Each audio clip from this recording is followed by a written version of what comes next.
નમસ્કાર. આપણા દેશની અનેક વિશેષતાઓ છે.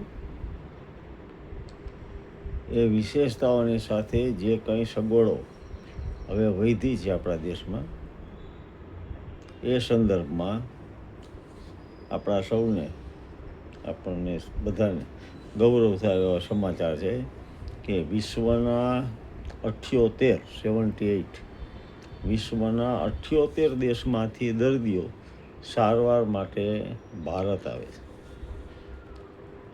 આનું કારણ એ છે કે અહીંયા ઓપરેશન્સ થાય, શસ્ત્રક્રિયા થાય, અલગ અલગ જે કંઈ સારવાર થાય એ અન્ય દેશોની સરખામણીમાં, યુરોપના દેશોની સરખામણીમાં ઘણી સસ્તી છે.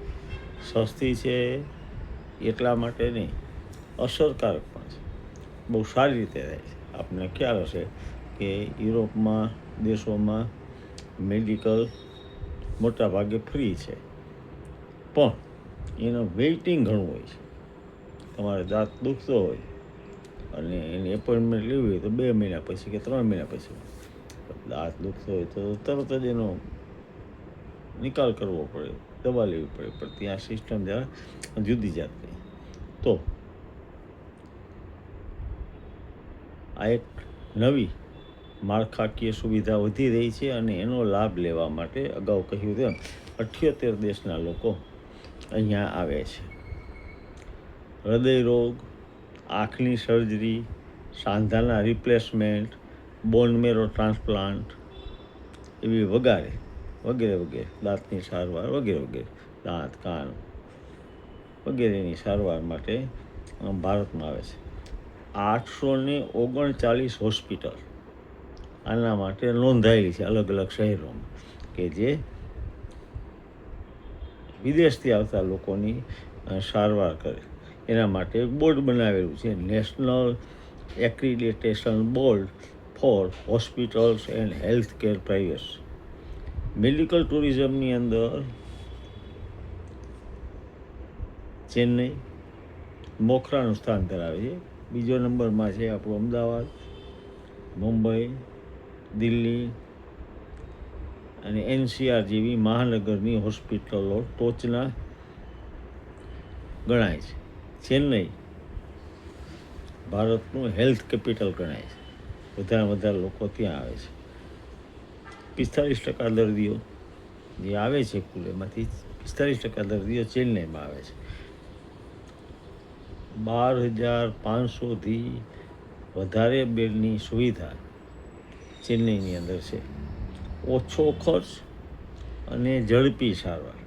અમુક ઉદાહરણો લેખકે આપ્યા છે કે દાખલા તરીકે બાયપાસ સર્જરી છે તો ભારતમાં $5,000 થી $7,000 થઈ જાય, જ્યારે એ જ સારવાર અમેરિકામાં કરાવો તો $70,000 થી $1.44 લાખ પહોંચે.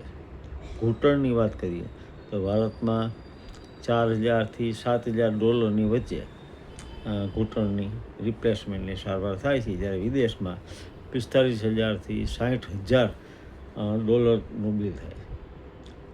તબીબોનું કન્સલ્ટેશન ચાર્જ ગણીએ તો ભારતની અંદર about $17 કન્સલ્ટિંગ ચાર્જ છે આપણા ડૉક્ટર્સનો, જ્યારે અમેરિકા અને અન્ય દેશોમાં યુરોપના $150 થી $600 જેટલો ચાર્જ ત્યાં લેવાય છે. ભારતમાં હોસ્પિટલના 5 સ્ટાર રૂમ માટે એક રાતના $80 જેટલો ખર્ચ આવે છે, જે અમેરિકાની અંદર જો તમે સારવાર લ્યો કે યુરોપના કોઈ દેશમાં સારવાર લ્યો તો અધો એવા $3,000 ખર્ચ પહોંચી જાય.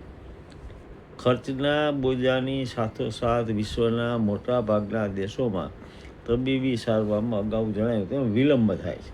તમે આજે નોંધાવો તો તમારે 2-3 મહિને વારો આવે. બીજી એક વસ્તુ સારી થઈ છે કે ભારત સરકાર આ માટે ખૂબ હકારાત્મક, પોઝિટિવ બની છે અને હીલ ઇન ઇન્ડિયા, ભારતમાં સાજા થાવ એવું એક કેમ્પેન ચલાવ્યું છે અને મેડિકલ વિઝા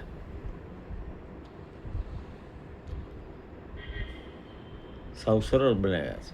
મેડિકલ્સ માટે આવતા હોય તો અન્ય કોઈ વિઝા ન હોય તો ઝડપથી એમને આવડીને આના લીધે આપણા દેશમાં સારવાર લેવા લોકો આવી રહ્યા છે, આપણું વિદેશી વિનિમય વધી રહ્યું છે, અને સારવાર થયા પછી 2 મહિના 3 મહિના 4 મહિના રોકાય તો અલગ અલગ સ્થળોએ ફરવા જાય તો આપણું ટુરિઝમને પણ વિકાસ થાય છે.